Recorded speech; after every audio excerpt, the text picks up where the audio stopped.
Aujourd'hui, donc la conjoncture actuelle au niveau du marché du lait est en train de se redresser. On voit depuis quelques mois maintenant une hausse très significative au niveau du beurre. Les acheteurs chinois principalement reviennent aux achats sur le marché de la poudre de lait.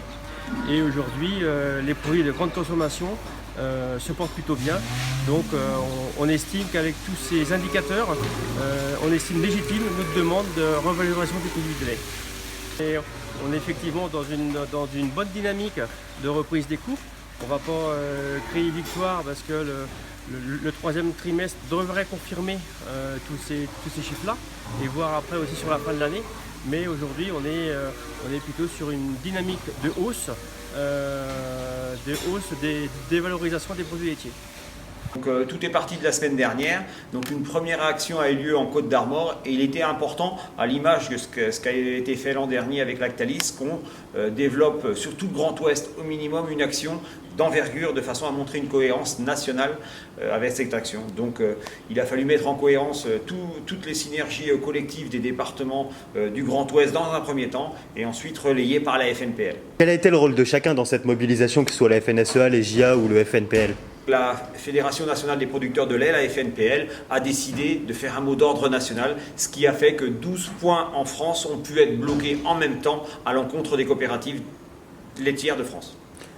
Et qu'est-ce qui s'est passé plus particulièrement sur l'Ouest ? Alors sur l'Ouest, donc on s'est organisé de façon à ce que chaque laiterie et chaque coopérative puisse être concernée par le mouvement syndical. Donc c'est pour ça qu'il y a eu 3 actions en Pays de Loire, 3 actions en Bretagne, une en Normandie, de façon à couvrir l'ensemble des coopératives laitières du Grand Ouest, mais 12 coopératives laitières en France.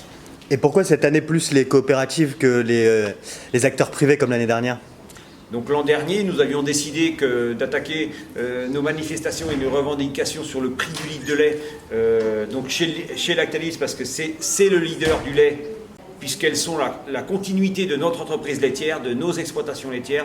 Il était indispensable que les coopératives montrent l'exemple, dont acte. Et qu'est-ce qui a avancé grâce à cette action ? Alors cette action a permis 2 choses. La première, c'est d'avoir des garanties sur le prochain trimestre. Donc ramener au litre de lait, c'est quand même 33 centimes ou 34 centimes du litre de lait payé aux producteurs. Donc ramener à la tonne, ça fait 330 ou 340 euros par 1000 litres, soit une différence entre ce qui était prévu et le réalisé de 30 euros complémentaires. Donc suite aux annonces qui ont été faites, qu'est-ce qui est prévu pour la suite ? Du fait que les marchés internationaux se redressent, on attend beaucoup de la réunion de ce vendredi avec les grandes et moyennes surfaces. Donc la distribution va rencontrer la Fédération nationale des producteurs de lait pour permettre d'obtenir des hausses complémentaires pour la fin d'année. Donc les perspectives de marché sont bonnes. Maintenant, il faut que la valeur soit répartie entre tous les membres de la filière et notamment ceux qui produisent, c'est-à-dire les éleveurs. Et donc le bilan de cette action lait ?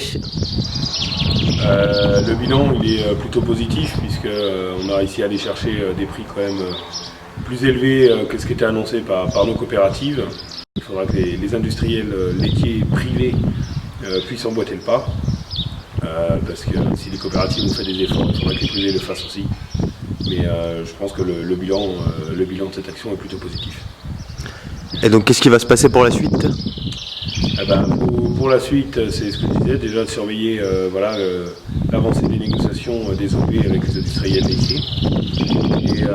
Et nous, de notre côté, on sera aussi, on mettra à contribution nos nouveaux élus là, qui dimanche seront élus sur l'application de la loi Sapin 2, sur la révision de la LME.